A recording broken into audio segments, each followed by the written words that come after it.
허락하신 하나님의 말씀은 사도행전 22장 1절로 30절까지의 말씀입니다. 부형들아, 내가 지금 여러분 앞에서 변명하는 말을 들으라. 그들이 그가 히브리 말로 말함을 듣고 더욱 조용한지라. 이어 이르되, 나는 유대인으로 길리기아 다소에서 났고 이 성에서 자라 가말리엘의 문화에서 우리 조상들의 율법에 엄한 교훈을 받았고 오늘 너희 모든 사람처럼 하나님께 대하여 열심히 있는 자라. 내가 이 돌을 박해하여 사람을 죽이기까지 하고 남녀를 결박하여 옥에 넘겼노니 이에 대제사장과 모든 장로들이 내 증인이라. 또 내가 그들에게서 다메섹 형제들에게 가는 공문을 받아가지고 거기에 있는 자들도 결박하여 예루살렘으로 끌어다가 형벌받게 하려고 하더니 가는 중 다메섹에 가까이 갔을 때 오정쯤 되어 호련히 하늘로부터 큰 빛이 나를 둘러 비치매 내가 땅에 엎드려져 들으니 소리가 있어 이르되, 사울아 사울아 내가 왜 나를 박해하느냐 하시거늘 내가 대답하되, 주님 누구시니이까 하니 이르시되, 나는 내가 박해하는 나사렛 예수라 하시더라. 나와 함께 있는 사람들이 빛은 보면서도 나에게 말씀하시는 이의 소리는 듣지 못하더라.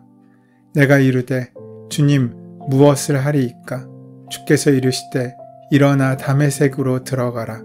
내가 해야 할 모든 것을 거기서 누가 이르리라 하시거늘 나는 그 빛의 광채로 말미암아 볼 수 없게 되었으므로 나와 함께 있는 사람들의 손에 끌려 다메섹에 들어갔노라. 율법에 따라 경건한 사람으로 거기 사는 모든 유대인들에게 칭찬을 듣는 아나니아라 하는 이가 내게 와 곁에 서서 말하되, 형제 사울아 다시 보라 하거늘 즉시 그를 쳐다보았노라. 그가 또 이르되, 우리 조상들의 하나님이 너를 택하여 너로 하여금 자기 뜻을 알게 하시며 그 의인을 보게 하시고 그 입에서 나오는 음성을 듣게 하셨으니 내가 그를 위하여 모든 사람 앞에서 내가 보고 들은 것의 증인이 되리라. 이제는 왜 주저하느냐? 일어나 주의 이름을 불러 세례를 받고 너의 죄를 씻으라 하더라. 후에 내가 예루살렘으로 돌아와서 성전에서 기도할 때 황홀한 중에 봄에 주께서 내게 말씀하시되, 속히 예루살렘에서 나가라.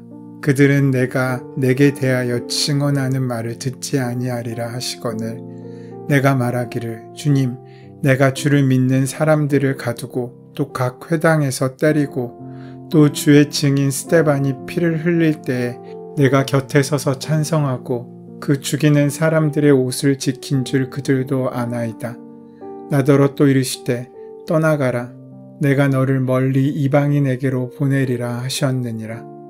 이 말하는 것까지 그들이 듣다가 소리질러 이르되, 이러한 자는 세상에서 없애버리자. 살려둘 자가 아니라 하여 떠들며 옷을 벗어던지고 티끌을 공중에 날리니 천부장이 바울을 영내로 데려가라 명하고 그들이 무슨 일로 그에 대하여 떠드는지 알고자 하여 채찍질하며 신문하라 한대 가죽줄로 바울을 매니 바울이 곁에 서 있는 백부장더러 이르되, 너희가 로마 시민된 자를 죄도 정하지 아니하고 채찍질할 수 있느냐 하니 백부장이 듣고 가서 천부장에게 전하여 이르되, 어찌하려 하느냐? 이는 로마 시민이라 하니 천부장이 와서 바울에게 말하되, 내가 로마 시민이냐? 내게 말하라. 이르되, 그러하다. 천부장이 대답하되, 나는 돈을 많이 들여 이 시민권을 얻었노라. 바울이 이르되, 나는 나면서부터라 하니 신문하려던 사람들이 곧 그에게서 물러가고 천부장도 그가 로마 시민인 줄 알고 또 그 결박한 것 때문에 두려워하니라.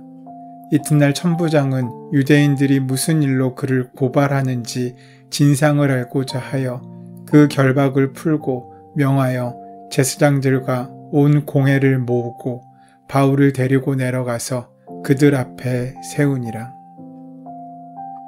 사도 바울은 사도행전 21장에서 자신이 모세를 배반하고 유대의 관습을 지키지 말라고 선동했으며 성전을 비방하고 이방인을 성전에 들여보내 성전을 더럽혔다는 거짓 고소를 당하게 됩니다. 그는 요주의 인물이었기 때문에 긴급 체포되었습니다. 그 죄목이 납득할 수 없을 정도로 억지스러웠습니다. 바울은 자신에 대한 유대인들의 오해와 편견으로 여러 어려움을 겪게 되었습니다. 그는 가는 곳마다 평탄하지 않은 크고 작은 어려움 속에서도 오직 주님의 복음을 전하는 복음 전도의 길을 걸어왔습니다. 그가 만약 이전의 사울처럼 자신의 목적과 자신의 삶의 영달을 위해 살았다면 이러한 고통은 겪지 않아도 되었을 것입니다. 많은 군중들이 그를 결박하며 때리고 옥에 가두며 야유하고 죽이려 합니다. 그러나 바울은 자신을 향한 하나님의 온전하신 뜻을 이루기 위해 그의 결단이 조금도 흔들리지 않았습니다. 이렇게 사도행전의 마지막 장들은 바울의 변론으로 채워져 있습니다. 그가 예루살렘 사람들 앞에서 산헤드린과 벨릭스 앞에서 베스도와 아그리빠 앞에서 죽음을 각오하고 하나님 앞에 스스로를 변론합니다. 하지만 그가 변론하는 내용은 모두 하나님의 사랑을 전하는 복음 증거임을 우리는 알 수 있습니다. 다행히 그를 체포한 로마 장교가 객관적이고 공정한 사람이었기에 그는 천부장의 재량권으로 바울에게 변론할 기회를 주었습니다. 그의 첫 번째 변론이 시작되는 사도행전 22장에서 바울은 분노한 예루살렘 군중들 앞에 서 있습니다. 이는 마치 예수님을 십자가에 못 박으라고 외쳤던 군중들을 연상케 합니다. 바울 앞에 있는 군중들은 모두 바울을 혐오하고 미워하고 죽이고 싶어 했습니다. 그러한 사람들 앞에서 바울은 변론을 시작합니다. 1절과 2절 말씀에 보면 부형들아 내가 지금 여러분 앞에서 변명하는 말을 들으라. 그들이 그가 히브리 말로 말함을 듣고 더욱 조용한지라 이어 이르되 라고 말씀합니다. 보통은 억울한 누명을 쓰고 이에 대한 변론의 기회를 얻게 된다면 자신의 억울한 부분이나 오해의 원인이 된 부분을 언급하였을 것이고 강조하였을 것입니다. 바울은 군중들 앞에서 그동안 유대인들이 오해하고 있던 것, 자신이 모세의 율법을 어길 마음이 전혀 없다는 것을 강조하며 이야기할 수도 있었습니다. 그러나 그는 자신을 죽이려는 사람들 앞에서 나는 죄가 없으니 풀어달라고 스스로를 변호하고 있는 것이 아니라 오히려 모세의 율법에 관해 누구보다 열심이던 자신이 그로 인해 그리스도인들을 박해하고 그들을 감옥에 가두며 죽이기까지 하였던 자신의 지난 과오를 이야기합니다. 군중은 모세의 율법을 철저히 지키는 입장에서 바울을 죽이려고 했습니다. 그들 앞에 바울도 자신도 이전에 군중 속의 한 사람이라고 소개하며 그것이 잘못되었다고 가르치고 있는 것입니다. 그리고 그는 자신이 왜 이렇게 변화되었는지 그 이유를 설명하고 있습니다. 이것이 바울의 변론이었습니다. 바울은 자신의 말을 확증하기 위해 먼저 자신의 출생지와 성장 과정, 그리고 교육 수준과 성품을 간단하게 밝히고 있습니다. 자신은 유대인으로 길리기아 다소에서 태어났다고 밝힙니다. 태어나기는 외국에서 태어났지만 일찍이 예루살렘에 들어와 자라게 됩니다. 이러한 연유로 바울은 히브리어를 구사할 수 있었습니다. 그리고 가말리엘의 문화에서 조상들의 율법에 대해 엄한 교훈을 받았으며 다른 사람들처럼 자신도 하나님에 대해 열심 있는 사람이라고 성장 과정을 통해 자신을 설명합니다. 이것은 바울 자신이 그들과 다르지 않고 오히려 유대인의 정체성을 잘 간직하고 있음을 보여주고자 하는 의도였습니다. 그는 유대인이면서도 나면서부터 로마 시민권자였을 정도로 명문가의 자제였으며 지식이 뛰어났을 뿐 아니라 무엇보다도 하나님께 대하여 열심을 냈다고 소개하고 있습니다. 게다가 바울은 자기의 믿음을 실천하는 인물이었습니다. 행동하는 지성으로 자신이 믿은 바를 그대로 실행하여 복음을 전하는 사람들을 박해하는 일에 앞장선 사람이었습니다. 바울은 대제사장과 장로들이 그 증인이라고 말하기까지 합니다. 바울의 이력을 살펴보면 과연 히브리 사람 중 히브리 사람이라고 할 만큼의 스펙을 지닌 인물임을 누구나 인정할 수 있게 됩니다. 그랬던 바울이 변화된 이유가 무엇인지를 오늘 본문을 통해 말하고 있습니다. 그것은 바로 그의 회심 사건입니다. 다메섹으로 가는 길에 바울은 하늘로부터 큰 빛에 둘러싸인 채 그 자리에 쓰러지고 맙니다. 그리고 그 자신의 이름을 부르는 소리에 그가 누구인지를 묻습니다. 그 음성의 주인공은 예수님이셨습니다. 바울은 그 음성을 듣자마자 바로 예수님께서 자신의 주인이 되셨다는 사실을 깨닫습니다. 그가 박해하던 나사렛 예수가 바로 그의 참 주인이고 참 하나님이셨던 것입니다. 그 은혜를 경험한 순간 바울은 완전히 다른 사람이 됩니다. 주님과 대면하게 되는 그 순간 바로 바울에게 있어서는 완전히 다른 삶을 살게 된 이유가 된 것입니다. 바울은 주님께 자신이 무엇을 해야 될지를 묻습니다. 10절 말씀입니다. 내가 이르되 주님 무엇을 하리이까? 주께서 이르시되 일어나 다메섹으로 들어가라. 내가 해야 할 모든 것을 거기서 누가 이르리라 하시거늘.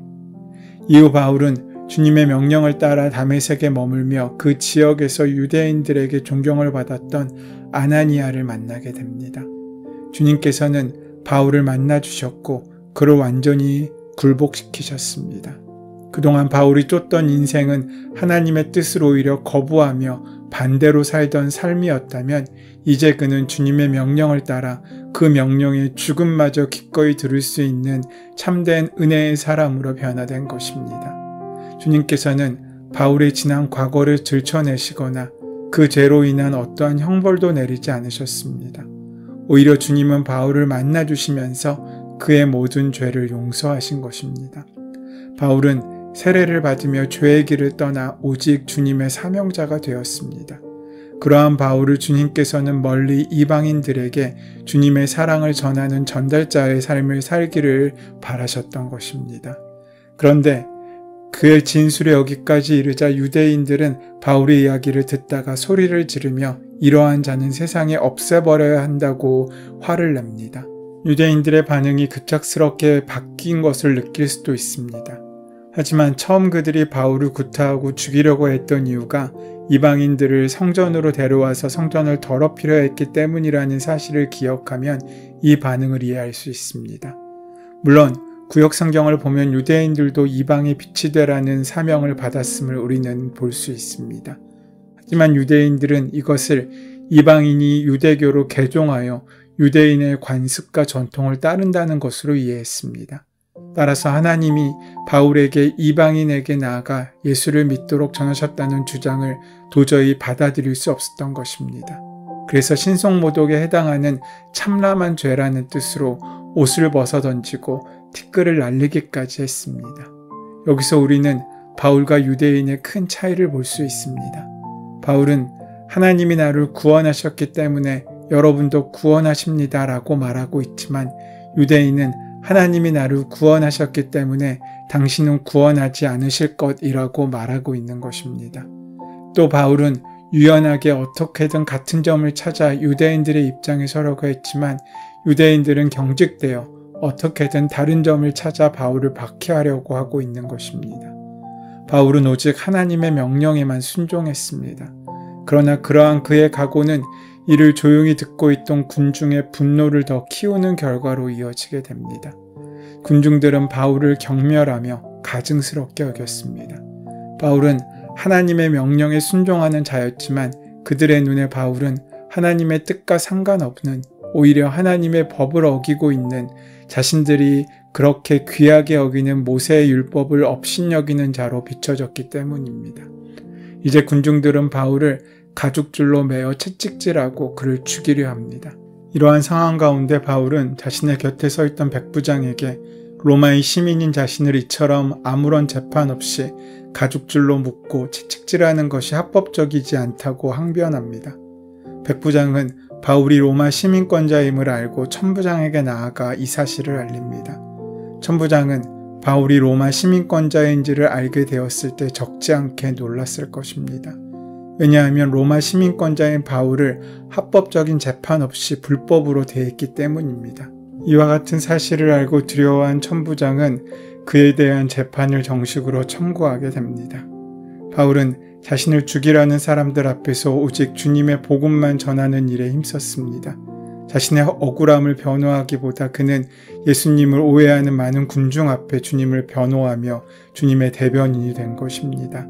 그리고 그에게 허락된 재판의 과정들은 그의 무죄를 증명하는 자리가 아니라 하나님의 복음을 전하는 귀한 전도의 자리로 바뀌게 됨을 우리는 알 수 있습니다.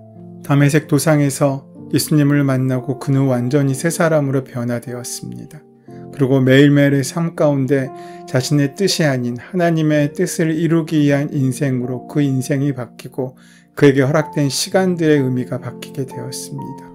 오늘 우리도 그러한 새로움이 시작되는 복된 날들을 살아가는 은혜가 함께하게 되시기를 축원합니다. 은혜의 주님, 주님께서 우리를 부르시는 사명의 삶 가운데 우리가 아멘으로 응답하게 하시고 삶으로 고백할 수 있도록 역사하여 주시옵소서. 예수님의 이름으로 기도드립니다. 아멘.